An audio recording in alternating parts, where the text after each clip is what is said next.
ఢిల్లీలో తెలంగాణ సీఎం రేవంత్ రెడ్డి మాట్లాడుతున్నారు. లైవ్ లో చూద్దాం. కేంద్ర మంత్రులను ప్రధానమంత్రిని అందరినీ కలిసి వివిధ శాఖలలో రాష్ట్రానికి సంబంధించిన సమస్యల మీద వాళ్ళకి వినతి పత్రాలు ఇవ్వడం జరిగింది. రాష్ట్ర అభివృద్ధి కోసం నిరంతరం పనిచేయాలన్న ఆలోచనతో వారు కలిసినాం. వారి వైపు నుంచి కూడా సానుకూల స్పందన కనిపించింది. ఏ అంశాల మీద ఈరోజు మేము ప్రధానమంత్రిని కేంద్ర హోంశాఖ మంత్రిని కలిసినామో ఆ వివరాలన్నిటిని కూడా మా ఉప ముఖ్యమంత్రి వర్యులు బట్టి విక్రమార్క గారు మీడియాకు వివరిస్తారు.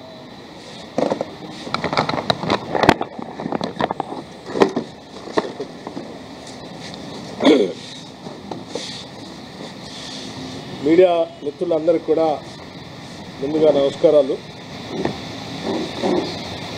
ఈరోజు ఇప్పుడే ముఖ్యమంత్రి గారు చెప్పినట్టు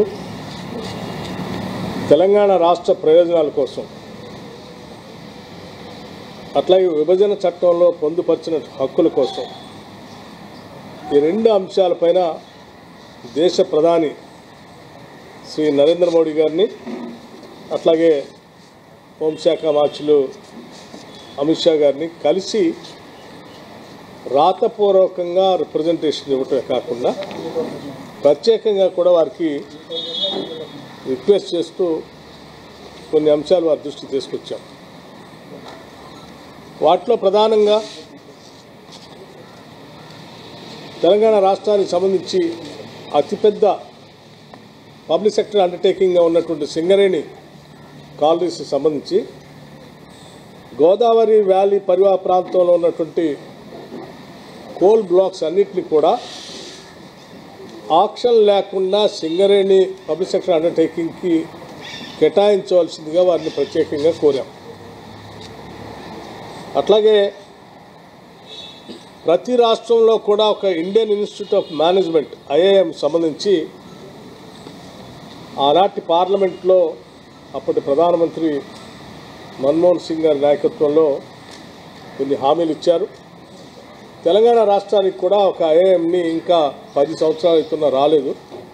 దయచేసి దాన్ని కూడా శాంక్షన్ చేయమని కోరాం. అట్లాగే ఆనాటి విభజన కంటే ముందు రాష్ట్రానికి సంబంధించిన ఐటీఐఆర్ ప్రాజెక్ట్ పెద్ద ఎత్తున ఉపయోగపడే కార్యక్రమంలో భాగంగా తెలంగాణ రాష్ట్రానికి ఆనాటి ప్రభుత్వం శాంక్షన్ చేసింది. 2014 తర్వాత టీఆర్ఎస్ పార్టీ ప్రభుత్వాన్ని ఏర్పాటు చేసి 10 సంవత్సరాలు దాని గురించి పట్టించుకోకుండా గాలికి వదిలేయటం వల్ల ఐటీఆర్ ప్రాజెక్టు మేము కోల్పోయాం. దాన్ని తిరిగి పునరుద్ధరించి తెలంగాణ రాష్ట్రానికి ఇవ్వాల్సిందిగా కూడా ప్రత్యేకంగా కోరాం. అట్లాగే విభజన చట్టంలో పొందుపరిచినటువంటి రైల్వే కోచ్ ఫ్యాక్టరీకి సంబంధించి కాజీఫ్యాట్ రైల్వే కోచ్ ఫ్యాక్టరీకి సంబంధించి ప్రత్యేకంగా వారికి గుర్తు చేసి దీన్ని కూడా మంజూరు చేయవలసిందిగా కోరాం. అలాగే అతి ముఖ్యమైనటువంటి అంశం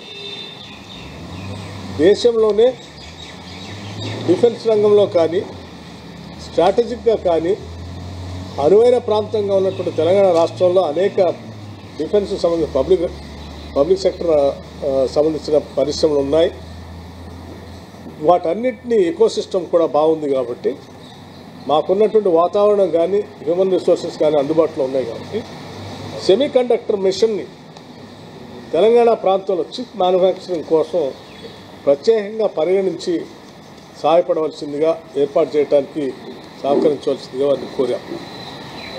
అలాగే పేదవాళ్లకు సంబంధించి రాబోయే 5 సంవత్సరాల్లో 25 లక్షల ఇళ్లకు మంజూరు చేయవలసిందిగా కూడా వారిని కోరాం. అట్లాగే రాష్ట్రానికి సంబంధించి పెండింగ్ ఉన్నటువంటి గ్రాంట్స్ ఏదైతే ఉన్నాయో వాటిని కూడా రిలీజ్ చేయమని అడిగాం. దాదాపు 1,800 కోట్ల రూపాయలు 2019-20 నుంచి పెండింగ్ ఉన్నాయి, అవి కూడా కావాలని అడిగాం. అలాగే వాటితో పాటు ఇంకా కొన్ని ముఖ్యమైనటువంటి అంశాలు కూడా నవోదయ స్కూల్ సంబంధించి ప్రతి జిల్లాకి ఒక నవోదయ స్కూల్ కావాలని అడిగాం. అట్లాగే కస్తూర్బా పాఠశాలలు కావాలని అడిగాం. ఇట్లా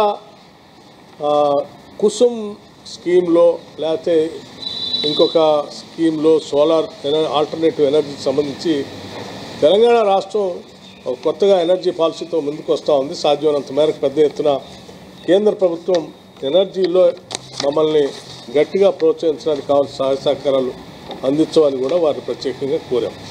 అట్లాగే డిఫెన్స్ ల్యాండ్కి సంబంధించి గతంలో కలిసినప్పుడు ముఖ్యమంత్రి గారు మేము కలిసినప్పుడు ల్యాండ్స్ ఎలివేటెడ్ కారిడార్ నిర్మించుకోవడం కోసం వారు అప్పుడు అడిగితే వాటిని పరిగణలోకి ఇచ్చి శాంక్షన్ చేసినందుకు వారు కూడా ధన్యవాదాలు చెప్తూ మిగతా డిఫెన్స్ ల్యాండ్ సంబంధించి కూడా ఎక్స్చేంజ్ కింద మాకు కొంత ఇవ్వాల్సిందిగా వారిని కోరాం. వాటితో పాటు రాష్ట్రానికి సంబంధించిన ఐపీఎస్ ఆఫీసర్ క్యాడర్ స్ట్రెంత్ పెంచుకోవడానికి కావాల్సినటువంటి సంఖ్యను కూడా కావాలని చెప్పి వారిని కోరటం జరిగింది. అట్లాగే విభజన చట్టంలో పొందుపరిచినటువంటి షెడ్యూల్ 9th, 10th ఉన్నటువంటి పెండింగ్ అంశాలు కూడా సాధ్యమైనంత వరకు మేము మా ప్రయత్నంలో మేము వాటి పరిష్కారం కోసం ప్రయత్నం చేస్తాం. అట్లాగే అవసరమైనప్పుడు కేంద్ర ప్రభుత్వం నుంచి మీరు కూడా ప్రత్యేక చొరవ చూపించి తెలంగాణకి న్యాయం జరిగేటట్టుగా చూడవలసిందిగా వారిని విజ్ఞప్తి చేశాం. లేకపోతే హోంమంత్రి గారిని కూడా కలిసినప్పుడు వారికి కూడా వారి శాఖ ద్వారా తెలంగాణ రాష్ట్రానికి కావాల్సినటువంటి అంశాలని చాలా స్పష్టంగా చెప్పాం.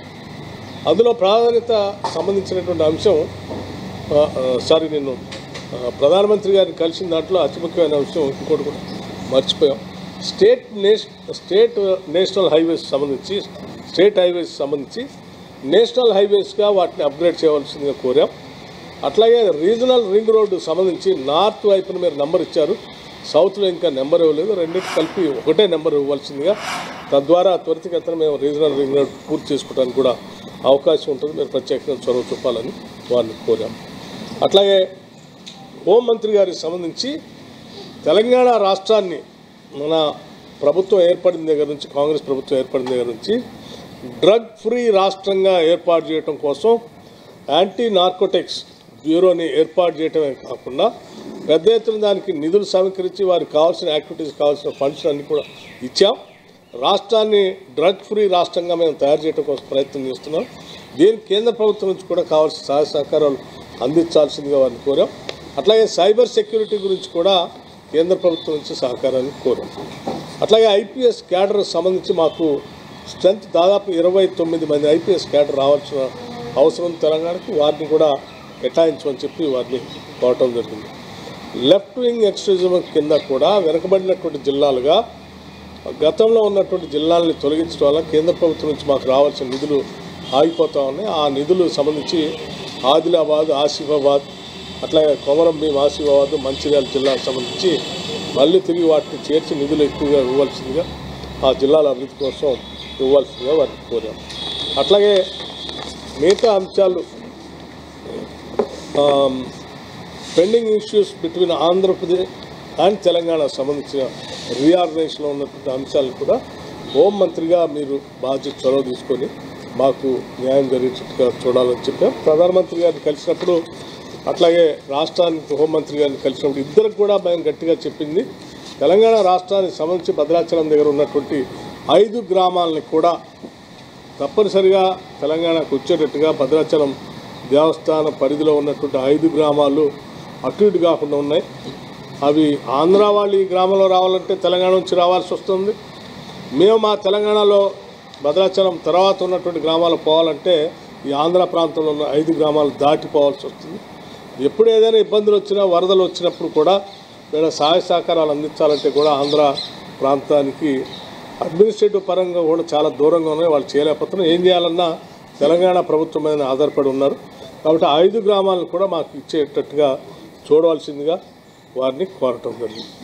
మేము అడిగినటువంటి ఈ అన్ని అంశాలకు సంబంధించి చాలా స్పష్టంగా రాతపూర్వకంగా ముఖ్యమంత్రి గారు సంతకం పెట్టి వారిని రిప్రజెంటేషన్ ఇవ్వడం జరిగింది. ఇచ్చిన ప్రతి అంశాన్ని కూడా వారు పరిశీలించి సావధానంగా మాతో చర్చించి వాటన్నిటిని కూడా సాధ్యమైనంత వరకు అమలు చేయడం కోసమే ప్రయత్నం చేస్తామని చాలా పాజిటివ్గా వారు స్పందించారు.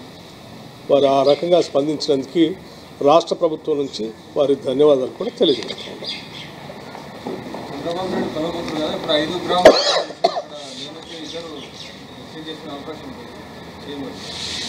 చంద్రబాబు నాయుడు గారు రేపు పొద్దున 6వ తారీఖు నాడు జరిగేటువంటి సమావేశంలో కూడా మేము చాలా రాష్ట్రానికి సంబంధించిన పలు అంశాలని అందులో పొందుపరిచి మాట్లాడబోతా ఉన్నాం ప్రయోజనాల గురించి. సరే, మిగతా అంశాలు కూడా చాలా ఉన్నాయి కాబట్టి ఒకటే అంశం చెప్తే కరెక్ట్ కాదు. అజెండాలో చాలా అంశాలు అందులో పొందుపరుస్తాం.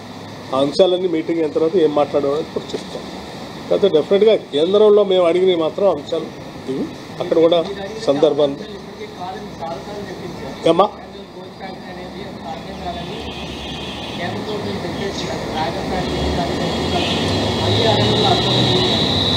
మళ్ళీ అడగటంలో అర్థం ఏంటంటే సాధ్యమైనంత వరకు దాన్ని సాధించాలని పట్టుదలే మళ్ళీ అడగటంలో దాన్ని అనుకున్నటువంటి అర్థం.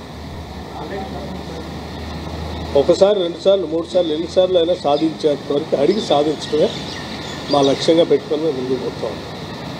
ఇదే దానివల్ల తెలంగాణ రాష్ట్రానికి పెద్ద ఎత్తున మేలు జరుగుతుంది కాబట్టి అది చట్టపరంగా ఆ రోజు అందులో పొందుపరిచారు కూడా మా హక్కుగా మేము భావిస్తాం. అది కూడా అడిగాం. సారీ ఎక్స్ప్లెనేషన్లో మిస్సింగ్ అయింది కానీ రాతలో ఇచ్చాము. బయ్యారం స్టీల్ ఫ్యాక్టరీకి సంబంధించి కూడా ఇన్ రైటింగే ఇచ్చాం.